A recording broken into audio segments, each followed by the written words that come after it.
Hey everybody, I'm going to give you a second vlog today because I'm behind and I'm catching up. Last night a friend asked me questions about my relationships with women, and he got me to question the way I approach things. And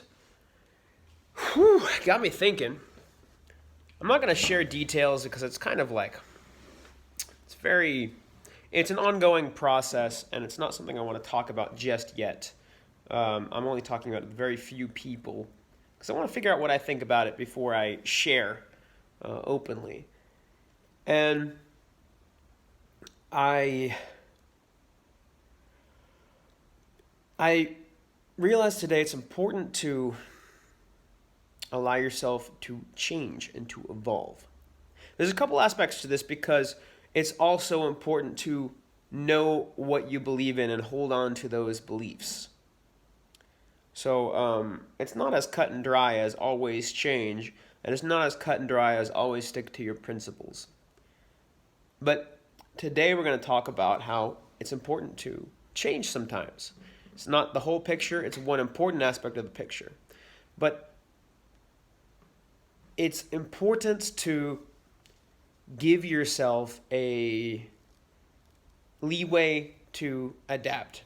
Because a lot of the time, I and other people I know and people in general tend to define themselves or their beliefs in a restrictive way that doesn't allow growth, that doesn't allow evolution, that doesn't allow forward movement.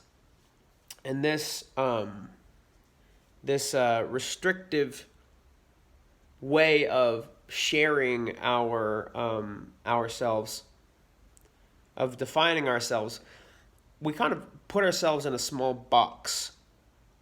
And sometimes it feels nice to have the certainty of knowing what we believe and knowing what our beliefs are and how they interact with the world and where we stand on an issue. I enjoy that very much, and change is scary because you don't know what's coming. You don't know what happens. You don't know if your beliefs change, how will that affect your actions? How will that affect your reality? How will that affect the way that you see the world? And do you have to forgive yourself for being wrong if you find out that you are wrong about something or you weren't doing something that was good for you?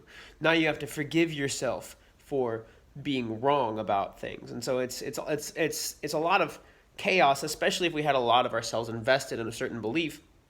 It can be very hard to change ourselves, and sometimes we'd rather double down, kind of like a gambler betting.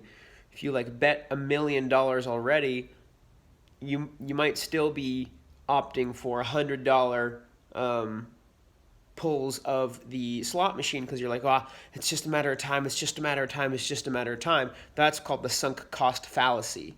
And if you've invested a lot of your actions and decisions into an identity, into a belief system, then it can be very hard for you to stop pulling the lever, in the analogy that your beliefs are wrong, because it's kind of like a slot machine that you've already spent your savings on. You've took out a couple loans. If you stopped, you would have to confront the fact that you've been wasting your savings. And if you kept going, you wouldn't have to confront that. It would be emotionally easier. It would be worse in your bank account, but it would be emotionally easier. So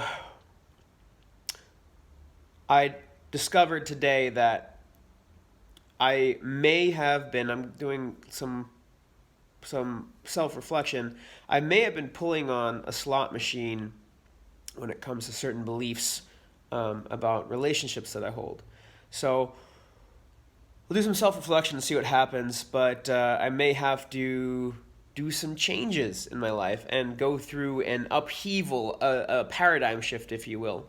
I may not. I may be 100% right already. We'll see. I wanted to share this with you to give you that lesson to allow yourself to change. Don't hold so many beliefs super rigidly, because if you find out that you need to change, it's like you're taking off the bottom blocks of a Jenga tower rather than something that's more easily changeable, like a tower made of clay. You can just mold it however you like, but it's still rigid. It still stands up. So there you go. Wish you the best. Subscribe if you like. Cheers.